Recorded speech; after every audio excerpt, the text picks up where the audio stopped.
কেন্দ্রে যে সরকার আছে কিছুদিন আগে রেলকে বিক্রি করেছে, কিছুদিন আগে কারেন্টকে বিক্রি করেছে, কিছুদিন আগে এলআইসি কে বিক্রি করেছে। এলআইসিতে 1 লক্ষের উপরে চাকরি গেছে, 1 লক্ষই হিন্দু পরিবারের চাকরি গেছে। অন্যজন আসবে, আবার কেউ মরবে, আবার কেউ আসবে, কিন্তু দেশ ছিল, দেশ আছে, দেশ থাকবে। সংবিধান ছিল, সংবিধান আছে, সংবিধান থাকবে। সংবিধান আমাদের কাছে আগে, দেশের প্রাইম মিনিস্টার আমাদের কাছে আগে নয়, সংবিধান আমাদের কাছে আগে, রাজ্যের সিএম আগে নয়, রাজ্যের কোন মন্ত্রী, দেশের কোন মন্ত্রী, দেশের কোন প্রধান, এমন কেউ আমাদের কাছে আগে নয়। আমাদের কাছে আগে হলো সংবিধান। আমার প্রশ্ন আপনাদের কাছে একটা, প্রশ্ন একটা, এই লড়াইটা করবেন কাদের সাথে? মন দিয়ে শোনেন। ওয়াকাফ হলো আমাদেরই পূর্বপুরুষদের দানকৃত সম্পদ। অনেক ধনী লোক ছিল যিনারা নিজেদের সম্পদকে আল্লাহর রাহে অফ করেছে, উৎসর্গ করেছে। উদ্দেশ্য কি? এই সম্পদ, এই জমি মসজিদ, মাদ্রাসা, ঈদগাহ, কবরস্থান, খানকা বা মুসলিম ছেলে মেয়েদের এডুকেশনের জন্য এই অর্থ ব্যয় হবে। বুঝে আসছে? কথা বলবেন তো? বুঝে আসছে? এর জন্য আমাদেরই পূর্বপুরুষ, আপনাদেরও পূর্বপুরুষ যারা ইসলামের অনুসারী আল্লাহর রাহে সম্পদ অফ করেছে। এ সিলসিলা ফারুকে আজমের সময় ছিল, ওসমান গনির সময় ছিল, সিদ্দিকে আকবর তিনি তিনার পুরো সম্পদকে বাইতুল মালে অফ করেছেন। এবং আমার নবীর দুনিয়াবি জিন্দেগিতে 400 কোটি টাকা তৎকালীন সময় সিদ্দিক আকবর আমার নবীর কদমে উৎসর্গ করেছে। আমার নূর নবী তিনিও অফ করে দিয়েছে। তো এই যে সম্পদ আল্লাহর রাহে অফ করা হয়, এই অর্থ মসজিদে যাবে, মাদ্রাসার কাজে লাগবে, খানকা, ঈদগাহ, বিশেষ করে গরিব ছেলে মেয়েদের এডুকেশনের জন্য খরচ হবে।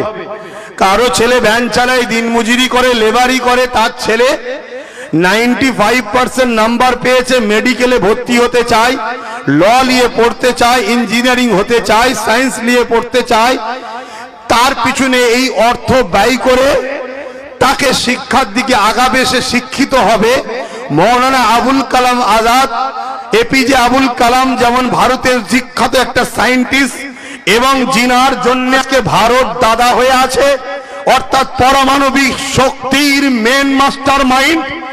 ওই রকম আমার ভারতের লক্ষ কোটি মুসলিম ঘরের সন্তান আছে, এক একটা এপিজে আবুল কালাম হতে পারে, কিন্তু তাদেরকে এগিয়ে না দিয়ে তাদের পিছন থেকে পা ধরে টানা হয়েছে, তাই তারা আগাতে পারেনি।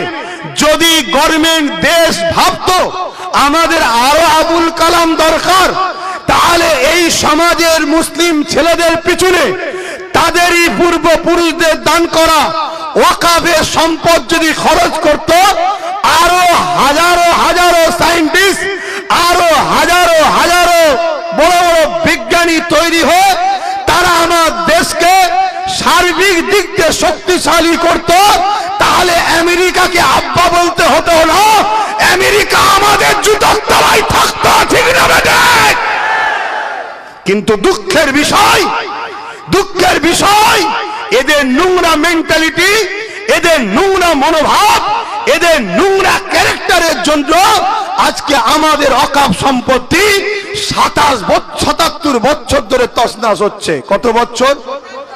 77 বছর ধরে পুরো ভারত জুড়ে লক্ষ লক্ষ বিঘে, 27 লক্ষের উপরে বিঘে জমি আছে, যার টাকার গণনা আপনাকে ক্লিয়ার বলা সম্ভব নয়। আপনি হয়তো অজ্ঞানে পড়ে যেতে পারেন, এত টাকা।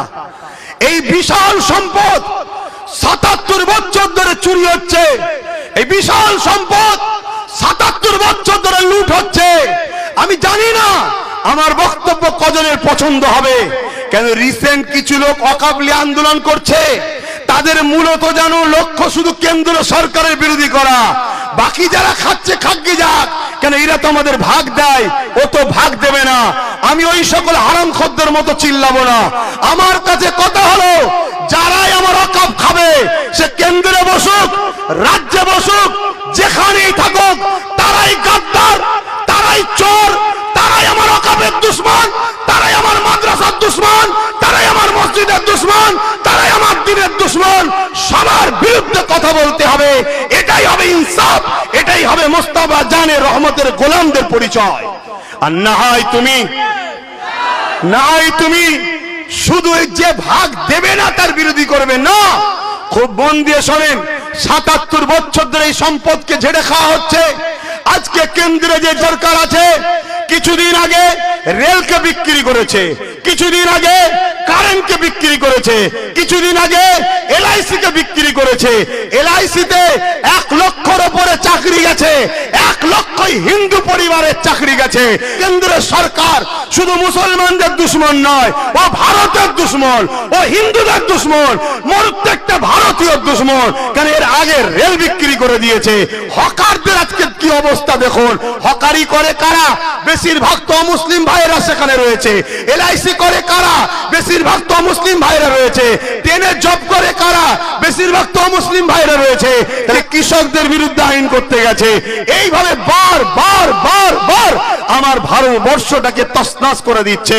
ভারতবর্ষ একটা গাছ, মনে রাখবেন, ভারতবর্ষ একটা গাছ। এই গাছের অনেক কটা শিকড় আছে। একটা শিকড়ের নাম মুসলিম, একটা শিকড়ের নাম হিন্দু, একটা শিকড়ের নাম আদিবাসী, একটা শিকড়ের নাম খ্রিস্টান, একটা শিকড়ের নাম দলিত, একটা শিকড়ের নাম সাঁওতাল, একটা শিকড়ের নাম মতুয়া। যে কোনো একটা শিকড় যদি কাটে, মূলত ভারতটা দুর্বল হবে, গাছ দুর্বল হবে। এরা দেশকে শেষ করতে চাইছে। কখনো মুসলিম হিন্দু বিভাজন, কখনো কৃষকদের বিরুদ্ধে, কখনো মুসলমানদের বিরুদ্ধে।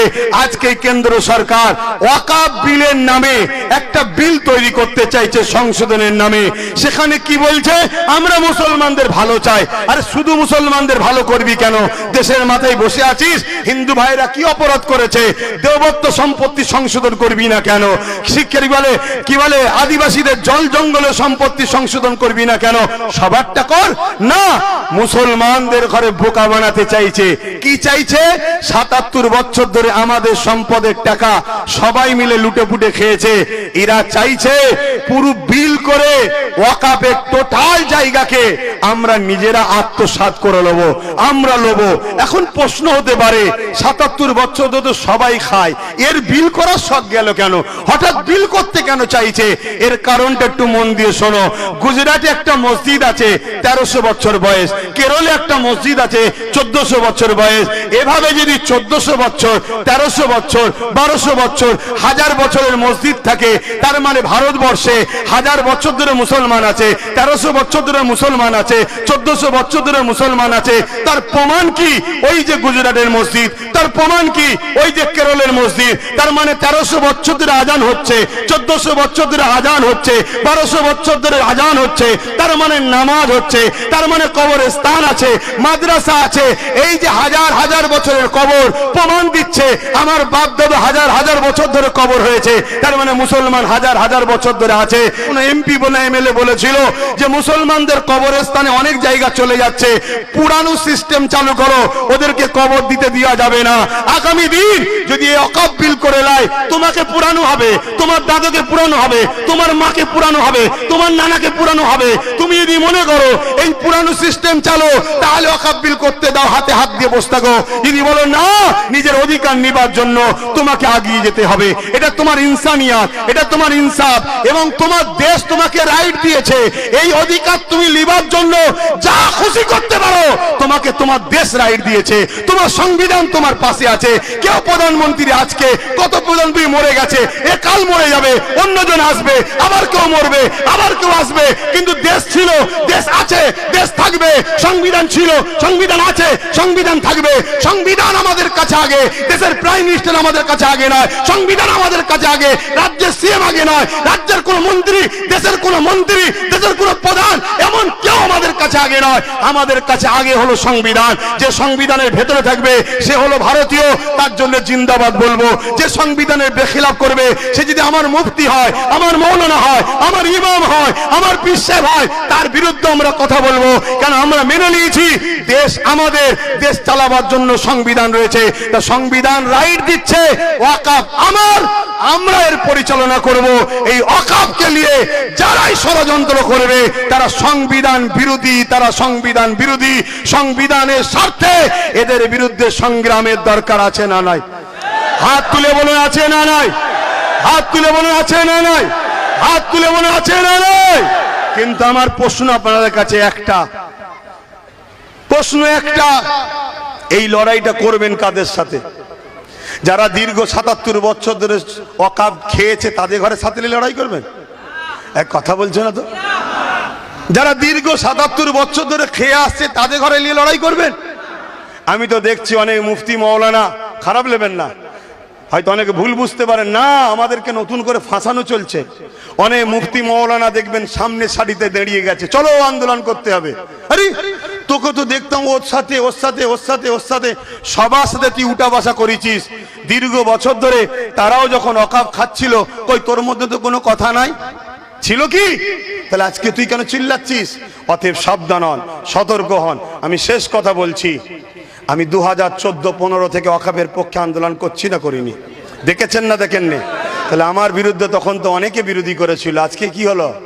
আমি যা বলেছি বিগত দিন আজকে ঘটছে না ঘটেনি?